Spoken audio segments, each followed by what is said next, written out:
Galingan mo palagi sa buhay. Dahil sa mundong ito, hindi lahat matutulungan ka. Hindi lahat ng malapit gagabay sa'yo.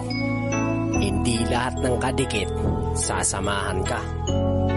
Huwag kang matakot matalo, parte ng buhay yan. Ang mahalaga, tuloy-tuloy na lumalaban.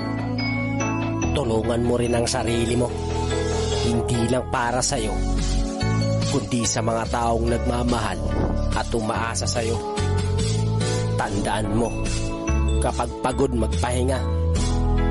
Kapag hindi na kaya umiyak, tapos laban ulit.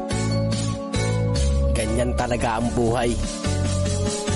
Tatagan mo palagi sa hamon ng buhay. Lakasan mo ang loob mo. Matuto kang lumaban ng mag-isa hanggang sa meron ng mapatunayan.